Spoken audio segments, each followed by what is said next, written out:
দানে কখনো সম্পদ কমে না, বরং সম্পদ আরও বৃদ্ধি পায়, সম্পদে বরকত আসে। আর আপনার সম্পদ হালাল করতে হলে অবশ্যই সেখান থেকে জাকাত দিতে হবে, সেখান থেকে দান খয়রাত করতে হবে।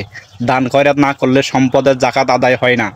সুতরাং দানের মাধ্যমে আপনি সম্পদের জাকাত আদায় করবেন। কিন্তু এই ভাইটা দেখেন, হায়দার আলী ভাই, ইনি একজন প্রতিবন্ধী ভাই, কিন্তু প্রতিবন্ধী হওয়া সত্ত্বেও তিনি বসে নাই, কারো কাছে হাত পাতে না, কারো কাছে ভিক্ষা করে না, নিজে নিজের কর্মসংস্থান করেছে। কিন্তু তার দোকানে এখন মালামাল নাই। আমরা হাসান জান্নাত পরিবারের পক্ষ থেকে উদ্যোগ নিয়েছি, আমরা সবাই মিলে সহযোগিতা করব, তার পাশে দাঁড়াবো।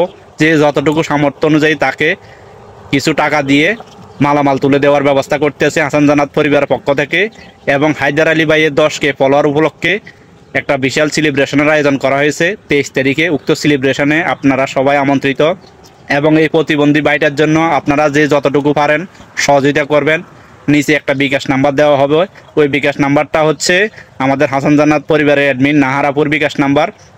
কারো যদি বিশ্বাস হয় বা না হয় আপনি ফোনে যোগাযোগ করতে পারেন এবং আপনার সামর্থ্য অনুযায়ী আপনি এখানে শরিক হতে পারেন। আমরা হয়তো ভিক্ষুককে ভিক্ষা দিতে অনেকজনে ইচ্ছা পোষণ করি না, অনীহা প্রকাশ করি, কারণ তারা অনেক সময় প্রতারণাও করে। কিন্তু এই মানুষটা চোখের সামনে জলজন্ত প্রমাণ।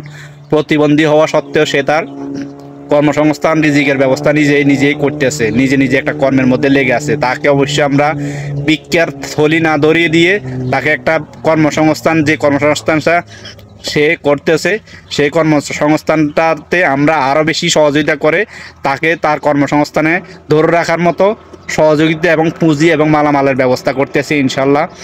আপনাদের দোয়ায় ভালোবাসায় সবাই অবশ্যই পাশে থাকবেন, যতটুকু পারেন শরিক হন। এটা পরকালের কামাই।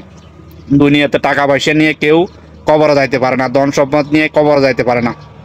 আমাদের ধন সম্পদ, আমাদের টাকা পয়সা অবশ্যই আমরা দুনিয়াতে জাকাত আদায় করে যেতে পারবো, যদি আমরা পরকালের মুক্তি চাই, পরকালের শান্তি চাই।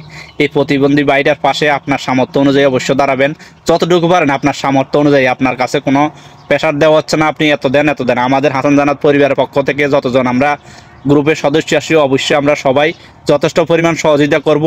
এবং আপনাদেরকে বলছি, ভিডিওটা যাদের কাছে গেছে অবশ্যই ভিডিওটা আপনি না দিতে পারলেও ভিডিওটা শেয়ার করতে বলবেন না। মানবিক কাজে শরিক হন। মানবিক কাজে শরিক হওয়ার এক সময় হাতে প্রচুর টাকা থাকবে, প্রচুর ধন সম্পত্তি থাকবে, আপনার বয়স শেষ হয়ে যাবে, কিন্তু দান খয়রাত করার মানুষ পাবেন না।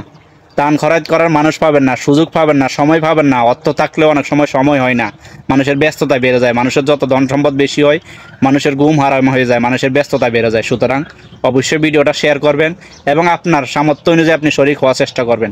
মানবিক কাজগুলো কখনো এড়িয়ে যাবেন না।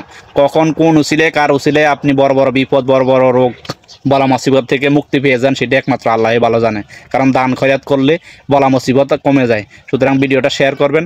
ধন্যবাদ সবাইকে, অবশ্যই ভিডিওটা শেয়ার করবেন। আল্লাহ হাফেজ।